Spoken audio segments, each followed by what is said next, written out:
Chavit Singson nanawagan na magbitiw si Pangulong Marcos bago mag-November 16. May hinahong sinabi ni dating Ilocos Sur Governor Luis Chavit Singson, "Mr. President, nobody's perfect. You have done wrong. Before November 16, my humble suggestion is for you to resign." My humble suggestion is for you to resign. Nobody is perfect. Nagkamali kayo, magsakripisyo kayo. Nagpainting ng kontrobersya ngayong Biyernes matapos manawagan si dating Ilocos Sur Governor Luis Chavit Singson na magbitiw sa pwesto si Pangulong Ferdinand Bongbong Marcos Jr. bago sumapit ang Nobyembre 16 dahil anya ay dumadaing na ang mga sambayan ng Pilipino. Sa kanyang pagdalo sa The Agenda Media Forum, sinabi ni Singson na hindi niya alam kung ano ang dapat isipin matapos mag-press conference ng Pangulo kamakailan at iginiit niyang tila pinapakalma lamang ng Pangulo ang publiko sa gitna ng kontrobersya sa umano'y anomalya sa flood control project.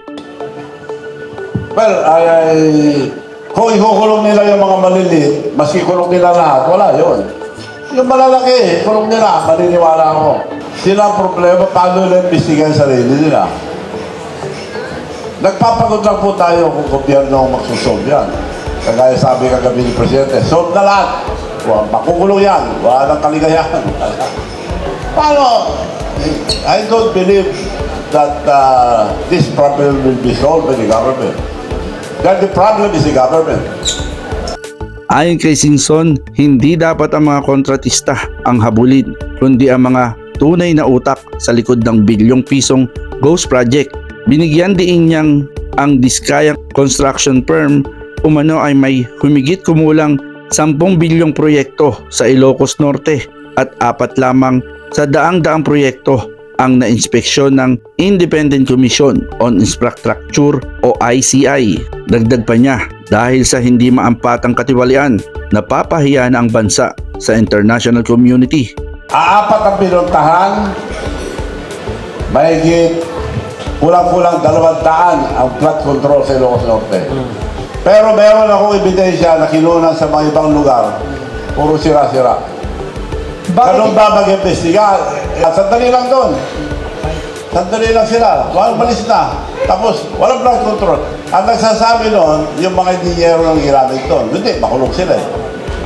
Para masabi na napagbigyan na ako, tinignan niya, hindi totoo siya sabi ko, malinis.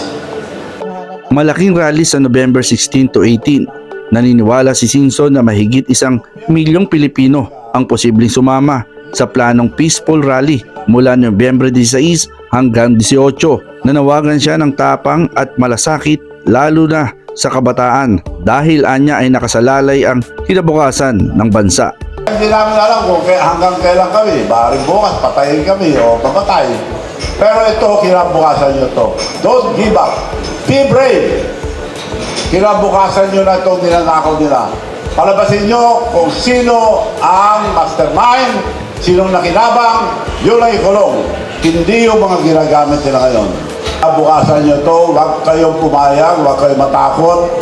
Kami, pinaglalaban namin to para sa inyo, hindi po para sa amin. Para sa Raw News Arangkada, ako si Bobby Patriarca, nag-uulat.